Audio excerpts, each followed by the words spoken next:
ഷാനഡോ national പാർക്കാണ്. ഇത് അമേരിക്കയിലെ വിർജീനിയയിലെ ഒരു ബ്യൂട്ടിഫുൾ അട്രാക്ഷനാണ് ഷാനഡോ നാഷണൽ പാർക്ക് എന്ന് പറയുന്നത്. അവിടെ എന്ന് വെച്ചാൽ കയറി ചെല്ലുമ്പോഴേ നമുക്ക് മനസ്സിലാവും അതൊരു പാർക്ക് മാത്രമല്ല, അതൊരു ബ്യൂട്ടിഫുൾ എക്സ്പീരിയൻസ് കൂടാണ്. എന്ന് വെച്ചാൽ പ്രകൃതിയുടെ കൂടെ നമുക്ക് ഇത്രമാത്രം അടുത്ത് നിൽക്കാൻ പറ്റുന്നൊരു ഭയങ്കര ബ്യൂട്ടിഫുള്ളായിട്ടൊരു അനുഭവമാണ് ഷാനഡോ നാഷണൽ പാർക്ക് എന്ന് പറയുന്നത്. അവിടുത്തെ ഏറ്റവും വലിയ പ്രത്യേകത എന്ന് വെച്ചാൽ സ്കൈലൈൻ ഡ്രൈവാണ്.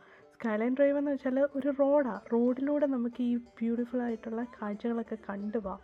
അപ്പം നമുക്ക് ഓരോ വ്യൂ പോയിൻ്റ് ഉണ്ട്. ആ വ്യൂ പോയിൻറ്റിൽ നമുക്ക് സ്റ്റോപ്പ് ചെയ്ത് ഇറങ്ങി കണ്ട് ഇങ്ങനെ പോകാം. ചിലയിടത്ത് നമ്മൾ ഭയങ്കര താഴ്വരകളായിരിക്കും കാണുന്നത്, ചിലയിടത്തൊക്കെ ഭയങ്കര ബ്യൂട്ടിഫുൾ മൗണ്ടൻസ് ആയിരിക്കും കാണുന്നത്. ടോട്ടലി ഈ റോഡെന്ന് പറയുന്നത് 105 മൈൽ നീളമുള്ള റോഡാണ്.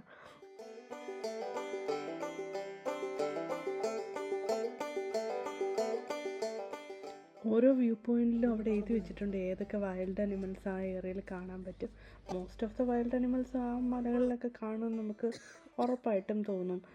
പിന്നെ ഭാഗ്യമുണ്ടെങ്കിൽ നമുക്ക് വല്ല ബ്ലാക്ക് ബെയറിനെയോ വേറെ എന്തെങ്കിലും വൈൽഡ് അനിമൽസിനെയോ ഒക്കെ കാണാൻ പറ്റും. ഡെഫിനറ്റ്ലി ഒരുപാട് ബേർഡ്സിനെ കാണാൻ പറ്റി. ഈ സ്കൈലൈൻ ഡ്രൈവ് കടന്നു പോകുന്നത് ബ്ലൂ റിഡ്ജ് എന്ന് പറഞ്ഞൊരു ബ്യൂട്ടിഫുൾ മൗണ്ടനെ ക്രോസ് ചെയ്തിട്ടാണ്.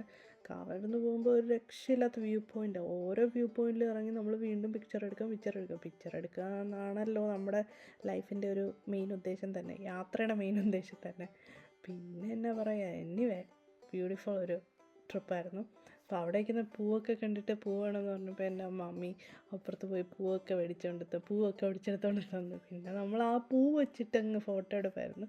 വീഡിയോ എടുക്കാം, ഫോട്ടോ എടുക്കാം. പിന്നെ നമുക്കൊരു പ്രോപ്പ് കിട്ടിയാൽ പിന്നെ യൂസ് ചെയ്യാൻ നമുക്കാണല്ലോ അറിയാൻ വയ്യാത്ത ആൾക്കാരല്ലല്ലോ. എനിവേ എന്തുകൊണ്ടും ബ്യൂട്ടിഫുൾ ആയിട്ടൊരു ട്രിപ്പായിരുന്നു ഷാനഡോ നാഷണൽ പാർക്ക്.